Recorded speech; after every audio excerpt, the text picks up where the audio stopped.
Morning, family. It's Tasha. I'm MAMABEAR prepping. So, you already know what time it is, baby. Get that drink, pull up. Let's talk about it. We're going to talk about, lots of crazy stuff going on right now. And we continue the dialogue of, preparing our homes, preparing ourselves and our families for crazy times, right? Possible, famine, food issues, food concerns, food shortages, how to continue in the future to provide for your family, both maybe financially as well as food wise. And, really, how do you prepare yourself for recession and depressions and things like that? Because the decisions that we've made, plus coupled with things that are happening in the world right now, mean that we are going down the road of having to deal with a recession of some sort, possible depression at some point. And so you have to, I guess you don't have to, but it's important to think about those things, think about the possibilities, the things that have happened, and then how do you prepare yourself for those things, right? How do you get ahead of that? And so I just wrote down 10 things that I'm thinking about, that I'm worried about, that I'm trying to implement to get ahead of any kind of recession. Because let me tell you, a recession has to happen in order for us to turn around the road of inflation, how heavy things are, how bad things are getting. It doesn't look like it's stopping either, right? We're still on the incline. And then with world events that are happening, we're already on the verge of, hey, if certain things happen, you're talking about a total collapse. We're already talking about the dollar being gone. We're talking about some crazy dialogues that, to be honest, I was hoping we were still decades from, okay? But unfortunately, there's some things that are in play that are just not lining up very well for us. So these are 10 things, you guys, to get ahead of recession, depression. Basically, how can you get ready to still be able to provide food for your family later on? So the number one thing I have is a recession / depression proof type job. Now, there's only way you get around that is skills, right? Knowledge, skills, and having a trade or something that is recession proof, meaning it is still going to be needed. It's something that's still going to be needed and required even when, times are tight, money is tight, people aren't spending as much. The economy has crashed, right?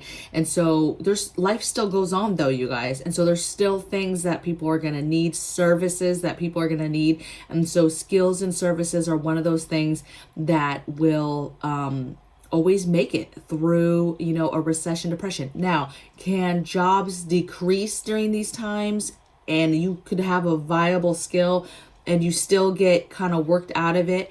Absolutely. Okay. A skill, let's say, nursing, for example, that's a skill. Like, we need that. You're still going to need, people are still going to get hurt. You're still going to need people to take care of people. But again, recession, depression, companies fail, different things happen, and people lose jobs. But the way you get ahead of it is trying to set yourself up to where you have a job that is going to hold hopefully a little bit better and that type of environment than maybe some other frivolous job, or maybe a company that's just not strong enough to be able to withstand this type of thing, and you get worked out of the system. Number two thing I have is let me see. I'm just going to label these ones, you guys. So next one I have is bulk up emergency savings. So really this is cash. A lot of people will say, just bulk up your savings, emergency savings, put it in the bank, just get the money. I'm saying yes, absolutely stockpile money, but I'm saying do not put it in the banks. That's just my opinion. Don't put your money in the bank no more. I get it. We are all in kind of a system, right? Our money goes to a bank when we get paid. As most people. So I get that. I get that there's automatic payments that automatically come out, but everything else needs to come out. You need to start taking a certain amount out. If anything, just your savings, right? Leave your money in there, pay your bills, get them on your automatic payments, all your good stuff that you're doing now.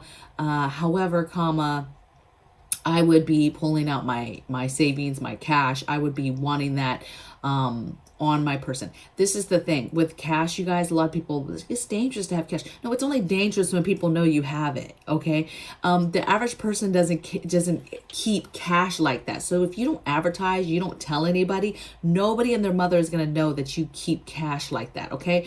And then there's so many inventive, creative ways to hide your cash. There's no reason for you to have your cash out and about in your home. You can hide it easily, even if, a theft or thieves come in, you're not home, and tear the place up. There's so many creative ways to hide your money where those types of situations, they're not going to find your money, okay? They might trash your house looking for some money, but they're not going to find your cash, okay? So get your cash. Don't tell nobody you're doing it. Just start doing it, okay? And if you're a mama bear and I'm just going to come out and say this, if you're a mama bear and you are hitting walls with certain family members, whether that's your spouse, whether that's whoever, and you guys have an open relationship with money, right? I'm not telling you to go and do anything behind anybody's back money-wise, right? But if you have an open relationship, meaning, hey, you're able to take cash out whenever, for whatever, right? Getting your hair done, getting your nails done, whatever, right? You guys have that open relationship, then you take that opportunity to be like, okay, well, I'm going to take that money that we have an agreement to, right? And I'm going to start saving that cash and putting that cash away, okay? For my family, so that it is there when something happens, okay? Hard decisions have to start being made, and cash is something that I think is huge, and our bank systems are on borrowed time. And so if you think your money is safe, thank God I don't make, tons and tons of money, right? Because I would be fearful. Like, what do I do with hundreds of thousands of dollars if I was that type of person that had that type of money, was making that type of money, right? Scary times, because if I had the thought process I have now, I'm not wanting that money in the bank at all, because at any day, poof, it's gone. And if you think somebody's like owes you that money, it's insured, whatever, you got another thing coming, okay? I mean, you can't be trusting people like that, okay? Number 3, create extra income any way you can. Now is the time to make the money. Make the money right now, whether that's to pay down debt, whether that's to just put it in savings, whether that's to stockpile food and water and emergency items, whether that's to buy you some land. I don't care what it is, but make your money, honey. Now is the time. Now is the time you put in the work to make that money any way that you can, because it's extremely important, because the more you make now, the less heartache you could possibly have in the future when things tank, right? Again, though, don't make all that money and then have it in the bank and then things tank and you don't have no access to that money. Okay. Like, that doesn't make any sense. Use that money though. Take it out, cash, and use it. Use it to buy things you need to prepare, to physically make your life better. So that when things tank and things go left and things are a little bit harder for everybody, for the whole country, your family is a little bit stable in the sense of you've done some things, you've prepared some things, okay? Next thing I have is, you already know, stack food, baby. Stack food. So think long-term. Think staples. If you don't know what a staple is, that's the basics, baby, okay? The basics. That's your rices, your pastas, your your pastas, your grains, right? Your rice, beans. It's the base for me, that ends up typically being the carbs, right? That's the base, heaviest, usually the most filling part of a meal, okay? That's canned food galore, okay? Canned food galore. Can. I don't care.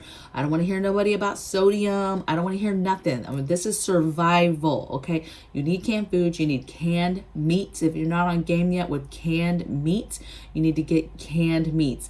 Canned vegetables. An issue is going to be food in general. We're about to go through some craziness with food in general. And so you want to have options and get your baseline food pyramid type foods in your pantry in a canned form, okay? Yes, is fresh fruits and vegetables better? Absolutely, okay? But if you have nothing, you have to get that nutrition. You got to get those nutrients and stuff. And so you need to get that stuff in a canned form. And the reason why canned is so important is because it lasts for a very, very long time, okay? So canned options. Get your baking stuff, get your staples like your coffees and your beverages, get your stuff for your pets, your extra stuff for pets. Not extra stuff, I was going to say extra stuff for kids, but get your pets. Don't forget your pets, your animals, and stockpiling. If you're stockpiling food for yourself and not your animals, I mean, unless you plan on letting them all loose as soon as things go left, I mean, that's hardcore. So you need to be stockpiling food as well, okay? Number 5 thing I have is start reusing recycling. This is not recycle your plastics and green and all that. I'm not talking about that, baby. I'm talking about reuse everything. We in this society use stuff all the time, every single day, that we just throw away. Do you know that there's so many things? Let's just go through some of them. And this is stuff you might have known your grandma to do, right? Reusing jugs, right? Juice jugs, water jugs, soda jugs, any kind of plastic container that is safe to put stuff in. It can easily be washed out, food put in it, and preserved. You don't even have to do anything fancy, okay? You can take this jug, a soda can, whatever, fill it with rice, put the cap on it, tape it, put it up. There's nothing even fancy to do, okay? There's no, oh, I gotta get an oxygen absorber, or oh, I gotta suck the air out of that, or whatever. No, baby, this stuff will last a very long time by just preserving it in those jugs, okay? Of course, you can put water in jugs, food, pastas, rice, beans, you name it, all types of stuff, okay? Let's see, jars, spaghetti jars, pickle jars, all these jars that food comes in, that food is commercially pressure canned, right, into these jars, right, commercially, and you use them, and then we just throw them away. If we're a little bit better of a human being, we wash them and we recycle stuff, right? But you need to reuse these, okay? These are extremely important. You can use jars for let's see, food. Obviously, you can put all types of food in jars, crackers, rice, beans, all the stuff I already mentioned, candy, medicine stuff. Like you can shove, you know how many bandages you can shove into a one jar, like a pickle jar? Tons of bandages, okay? So think about just the different things that you have in your prepping stuff that could use some sort of organization. Take a jar, shove that stuff in the jar, label it, okay? Jars for tinctures, jars for all types of stuff, okay, you guys? So keep your jars. You should not be getting rid of those. You need to find a good space, right? Wash them, keep the lids, and put stuff in those and keep those, okay? Extremely, extremely important. Tin foil, reusing tin foil. You know how many times you put tin foil on something, you bake it, and it barely has anything on the tin foil when you're done. Sometimes nothing at all, and then we just throw it out. We don't even try to wash it. I understand if you put it in the bottom of the pan and it got all just really grizzly and cooked on and it's black and there's really no way to wash it. I get that. However, tinfoil is very strong and you probably could rinse off the biggest remnants and get it pretty decent. Maybe not getting off the burn marks, but you probably could do some damage. And if you had to, reuse it. Now, let me tell you, but there's often times that as well as me, that you totally could wash it. It barely gets dirty, if anything, especially when you're just covering something, okay? Baggies. Do you know how many times also baggies? This is what I'm really bad about, is gallon-sized baggies. And every single time I do it, my stomach hurts, and I still do it, you guys. And that's those baggies, gallon baggies, that we use to put everything. For example, as soon as we open something in our freezer, we fold down whatever's left, we put it in a gallon baggie, we put it in the freezer, right? And then as we're getting out, and this is typically your really easy foods, like your corn dogs, stuff for the kids to just grab, go, eat, right? But that bag is not dirty at all, okay? When they're done getting whatever, because the food was kept in its whatever packaging, and then we just folded it down and put it in this gallon bag, right? And when that food is gone, that gallon bag has barely, probably most of the time, not even touched any kind of food. Okay.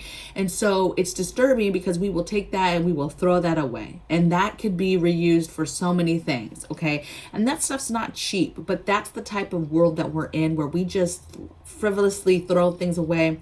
We don't want to use it. We make enough money. We're like, oh, it's fine, whatever.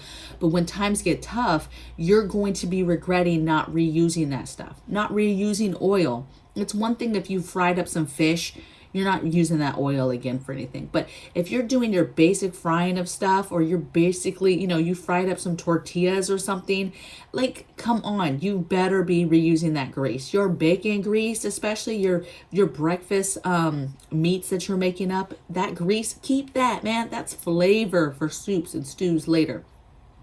So let's take a page, okay, from our grandmothers, from our great-grandmothers, from our great-great-grandmothers, and start being smart about the moves that we're making and reusing stuff and recycling stuff, okay? Next thing I have is just live with less and cut back. So again, this goes to the same kind of concept, right? Using a ton of laundry soap. You do laundry, right? And I know ladies and fellas, okay? And fellas sometimes are the worst ones. Tons of soap, right? You want granted, you want your clothes to smell super, super fresh. We use way too much laundry soap.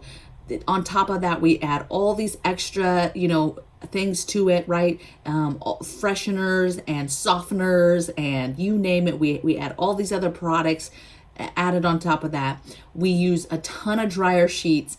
We use a ton of dish soap when we're doing dishes, a ton of body wash when we're, taking a shower. These are the things that all of those are concentrates and can be easily cut back on, if not halved, if not. So we need to make smart decisions to make things last longer, right? Put your dish soap in a glass jar with a pump and add water to it, shake it up. Okay. I'm not saying take it away from it to where it's not thick still and it's real watery, but it's concentrated. So you can make it last a very long time. Okay.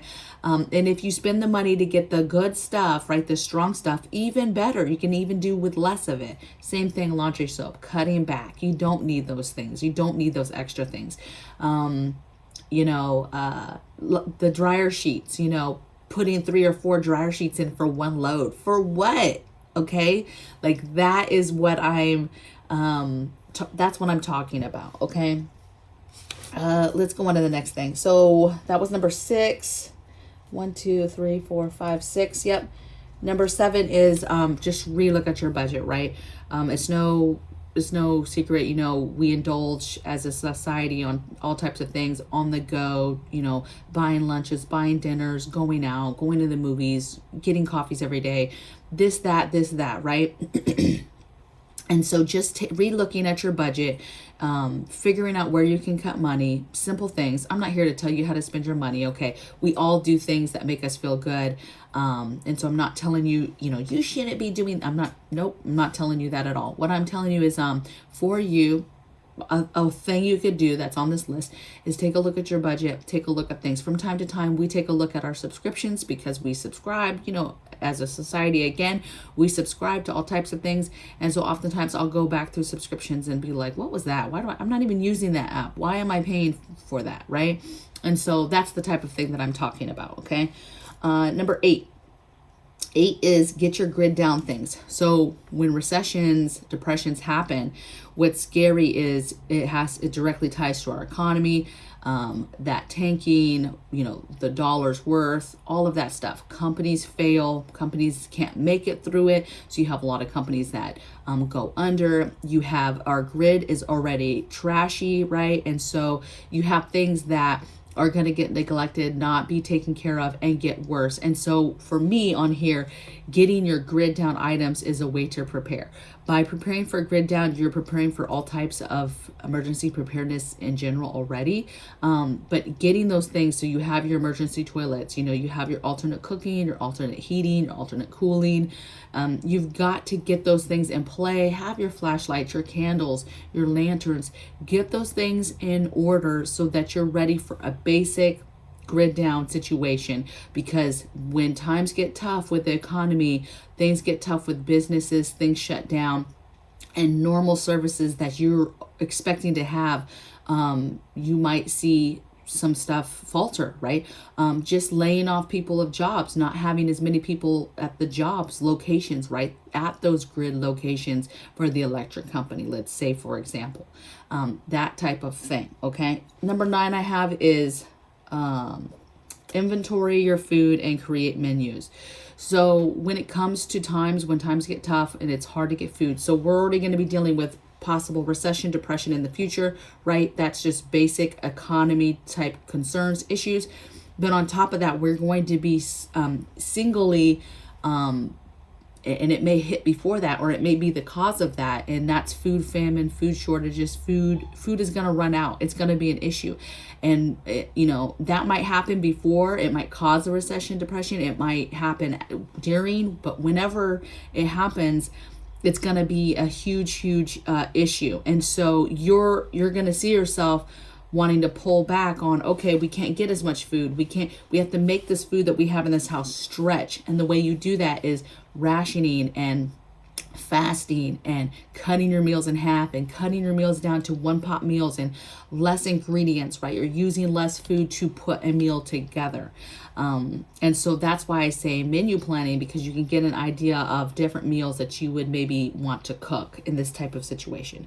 And then number 10 I have is start growing food. I talk about this all the time now, and start buying from your local companies, right? Start getting to know your local vendors, your farmers market, your people that, we're hearing an egg shortage right now, right? Everybody's like, oh, like yesterday, I probably got 5 messages about people talking about eggs were out at their stores. Okay.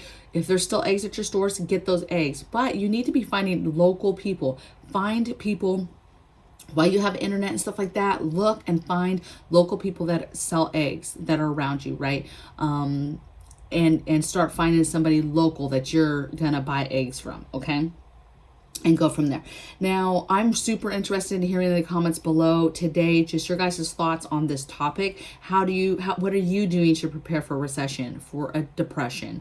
What are you doing to get ahead of the food crisis and being able to continue to put food on your table for your family in the future? What's your concerns? What are you thinking? What are you doing now to get ahead of that? Let's help the whole group and anybody that's watching this or reading the comments. A lot of people watch the video and then go through all the comments to learn stuff. Okay, I, for one, do that, okay, because I learn from the comments as well. I learn from you. But a lot of people that are trying to learn and are scared right now, right? They're trying to just suck up as much knowledge as they can. They go to the comments and they read what you say, okay? And so give them good advice. Be nice, be kind, and I'll see you guys tomorrow in the next video. Take care. Bye.